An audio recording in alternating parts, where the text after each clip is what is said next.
Next topic है हमारा types of adsorption. अब हम देखेंगे कि एड्जॉर्प्शन के अंदर कितने टाइप्स हैं, क्योंकि एक सरफेस फिनोमिना है। हमने एब्जॉर्प्शन के बारे में कुछ नहीं पढ़ना, हमें सिर्फ किसके बारे में पढ़ना है, सिर्फ एड्जॉर्प्शन के बारे में। एड्जॉर्प्शन दो तरह की है, एक आएगी फिजिकल एड्जॉर्प्शन और एक आएगी केमिकल एड्जॉर्प्शन। ठीक है, एड्जॉर्प्शन दो टाइप्स के अंदर है, फिजिकल एड्जॉर्प्शन और केमिकल एड्जॉर्प्शन। सबसे पहले आएगी फिजिकल। वर्ड फिजिकल को हम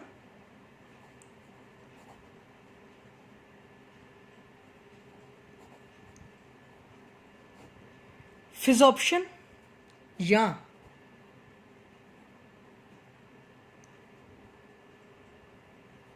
वैन डर वाल एड्जॉर्प्शन कहते हैं। ठीक है, फिजिकल एड्जॉर्प्शन को हम फिजियोप्शन या वैन डर वाल एड्जॉर्प्शन भी बोलते हैं, और इसको हम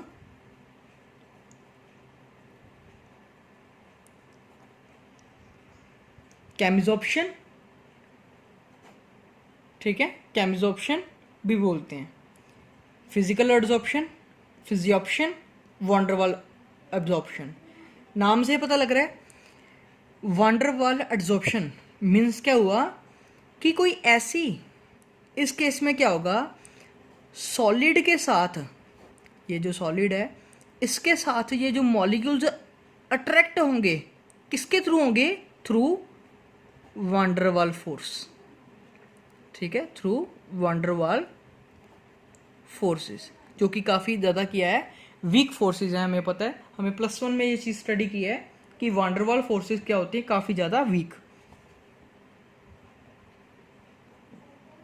ठीक है, वीक वैन डर वाल फोर्सेस के साथ ये जो एड्जॉर्बेट मॉलिक्यूल और एड्जॉर्बेंट के बीच ये जो इंटरेक्शन होगी, ये थ्रू होगी वैन डर वाल फोर्सेस ऑफ इंटरेक्शन। और इस केस में सॉलिड जो है उसकी जो अट्रैक्शन होगी वो होगी through chemical bond, through chemical bond. अब हमें पता है कि फोर्स और बॉन्ड के अंदर डेफिनेटली बॉन्ड काफ़ी ज़्यादा क्या है, स्ट्रॉन्गर नेचर वाले। ठीक है, इसके अंदर क्या है, इसकी स्ट्रेंथ काफ़ी ज़्यादा क्या होगी, स्ट्रॉन्ग होगी। इस केस में अभी हम देखते हैं दोनों के अंदर डिफरेंस क्या है। डिफरेंस के अंदर सबसे पहला जो पॉइंट आएगा फिजिकल के अंदर, वो क्या आएगा कि इस केस में जो फोर्सेस हैं वो कौन सी हैं, वैन डर वाल। ठीक है, और इस केसेस में जो हैं वो क्या है, वो है हमारी केमिकल बॉन्ड। ठीक है, अभी तक हमने इस चीज़ को पढ़ चुके हैं कि इसके अंदर फोर्सेस जो हैं वो काफ़ी सारी क्या है, वैन डर वाल फोर्सेस, इसके अंदर जो है वो क्या है, वो केमिकल बॉन्ड्स हैं। दूसरा पॉइंट है, इसके अंदर जो हीट ऑफ एड्जॉर्प्शन आएगी, हीट ऑफ एड्जॉर्प्शन वो क्या होगी, काफ़ी ज़्यादा low. Heat of adsorption is very low, और इस केस में वो क्या होगी, वो काफ़ी ज़्यादा हाई होगी। अगर मैं अप्रॉक्सीमेटली आपको बताऊं कुछ वैल्यू, तो इसके अंदर ये वैल्यू जो है 20 से लेकर 40 किलो जूल पर मोल तक रहेगी। ठीक है, मीन्स इसका मतलब ये हो गया कि आपको अगर मॉलिक्यूल्स को रिमूव करना है उस केस में, या उस केस में उसको अटैच कराना है, एड्जॉर्प्शन या डिसॉर्प्शन करवानी है, तो उस केस में बड़ी थोड़ी सी आपको एनर्जी देनी पड़ेगी, 20 से 40 किलो जूल पर मोल तक। बट इस केस के अंदर काफ़ी ज़्यादा, क्योंकि इसके अंदर बॉन्ड क्रिएट होनी है, बॉन्ड क्रिएट करने में एनर्जी लगती है, तो उस केस में जो एनर्जी आएगी काफ़ी ज़्यादा क्या होगी, हाई। वो तकरीबन होगी 40 से लेकर 400 किलो जूल पर मोल तक। ठीक है, ये आ गया दूसरा प्रोसेस। ठीक है, सेकंड पॉइंट आ गया। थर्ड पॉइंट में ये आपको कहूँगा कि इसके अंदर कोई कंपाउंड नहीं क्रिएट होगा, नो कंपाउंड्स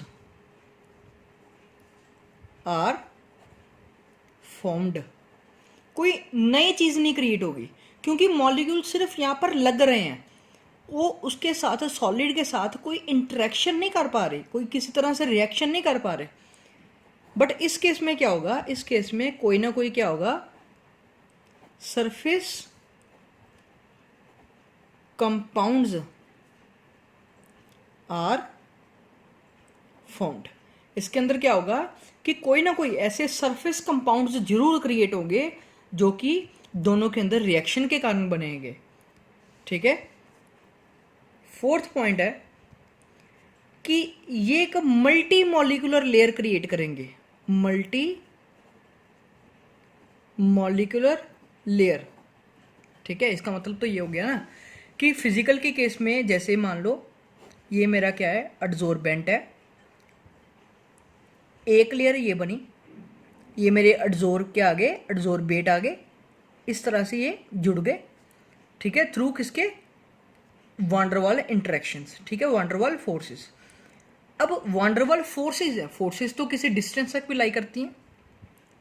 अगर कोई मॉलिक्यूल यहाँ पर है तो वो भी ऐसे कह सकते हैं, जैसे मैं आपको यहाँ पे शो कर रहा हूँ ऐसे, ये हमारी मान लो कि क्या है, फोर्सेस है, वांडरवाल फोर्सेस।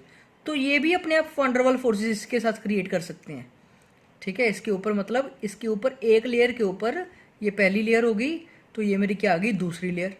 इसके ऊपर तीसरी लेयर भी आ सकती है, डिपेंड करता है उसकी सॉलिड की इंटरेक्शन पे कि सॉलिड गैस के साथ किस तरह से इंटरेक्ट कर रहा है।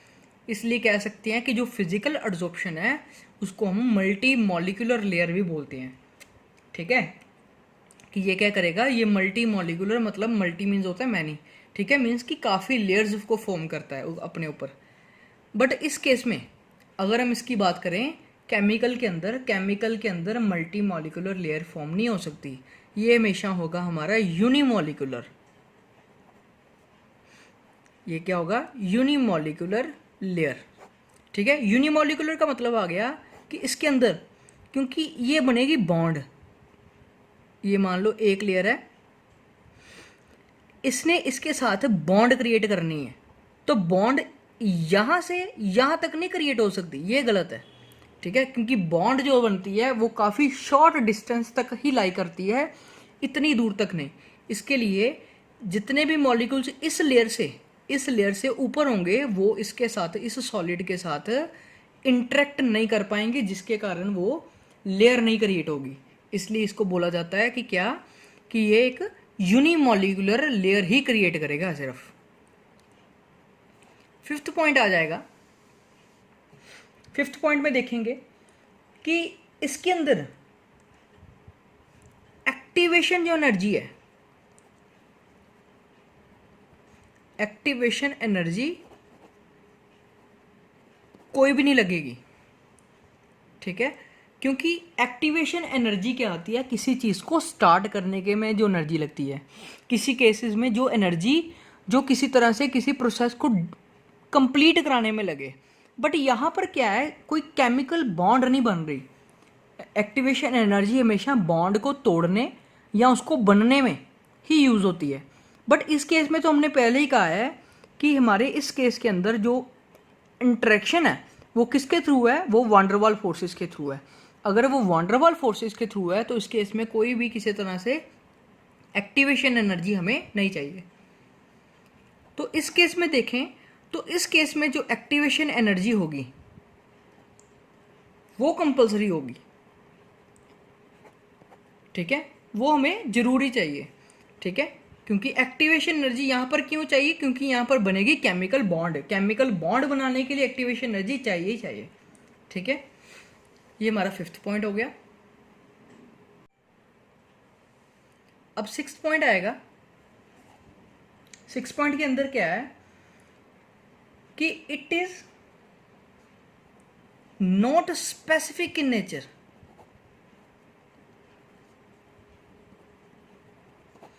नॉट स्पेसिफिक इन नेचर का मतलब ये आ गया कि इसके अंदर जो गैसेस हैं वो हर तरह की यूज हो सकती हैं।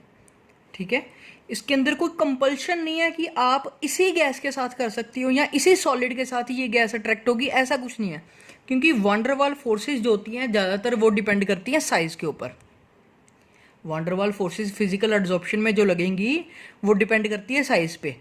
तो जिस हिसाब से, चाहे ऑक्सीजन ले लो, चाहे वो नाइट्रोजन ले लो, चाहे वो हीलियम ले लो, इन सभी केसेस में जितना उसका साइज है उसी हिसाब से वो गैसेस सॉलिड के ऊपर एड्जॉर्ब होंगी। ठीक है, मे बी मान लो, लेट कर लो कि जैसे ऑक्सीजन का सबसे छोटा साइज है, तो इस केस में क्या होगा कि ऑक्सीजन के केसेस में सबसे कम ऑक्सीजन उसके ऊपर लगेगी। हीलियम या नियॉन, दोनों में से कोई भी, नाइट्रोजन या कोई भी गैस ले लो, उसका साइज अगर ऑक्सीजन से ज़्यादा है तो वो क्या होगी, उसके कंपैरेटिवली ज़्यादा उसके ऊपर लग सकती है। इस केस में क्या होगा, मीन्स ये हो गया कि इस केस में हमने कह दिया कि it is not specific in nature, but इस केस में हम कहेंगे कि it is specific in nature. Specific का मतलब हो गया, क्योंकि यहाँ पर क्या होना है, अगर यहाँ पर बननी है बॉन्ड, तो बॉन्ड हर एक केस में नहीं बनती। बॉन्ड के लिए कुछ पर्टिकुलर कोई पॉसिबिलिटीज़ चाहिए, कुछ एनर्जी की वैल्यूज़ चाहिए। ये तभी पॉसिबल है कि अगर मान लो ये कोई ए गैस है और ये बी कोई सॉलिड है,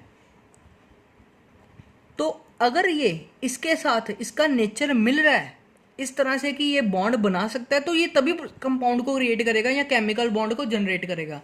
अदरवाइज ये उसको नहीं क्रिएट करेगा, अपनी तरफ कुछ अट्रैक्ट नहीं करेगा, फिर एड्जॉर्प्शन वगैरह कुछ नहीं हो पाएगी। ठीक है, इसलिए कह रहे हैं कि यहाँ पर जो कंपाउंड होंगे वो स्पेसिफिक नेचर वाले होंगे, वो हर तरह से कोई गैसेस को अट्रैक्ट नहीं कर सकता। केमिकल के अंदर कुछ गैसेस ही हैं जो अट्रैक्ट होती हैं, बाकी सारी नहीं। सेवंथ पॉइंट में हम एक्सप्लेन करेंगे कि अमाउंट ऑफ गैस एड्जॉर्ब्ड वो डिपेंड करती है किस पे, एज ऑफ लिक्विफिकेशन पे।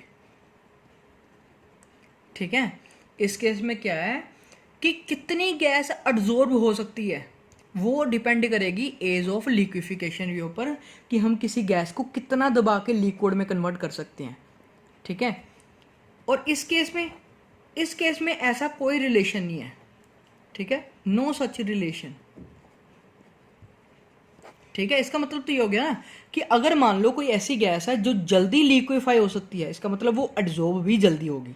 ठीक है, जितनी जल्दी कोई गैस लिक्विफाई हो सकती है उतनी जल्दी वो गैस क्या होगी, एड्जॉर्ब होगी। बट इस केस में क्या आ गया, इस केस में ऐसा कोई रिलेशन नहीं है, कि कोई ऐसी नहीं है कि जितनी जल्दी गैस लिक्विफाई होगी उतनी जल्दी एड्जॉर्ब होगी। इसमें हम ऐसा कुछ भी नहीं कह सकते। किसी केसेस में ये फॉलो करेगा और किसी केसेस में ये फॉलो नहीं करेगा।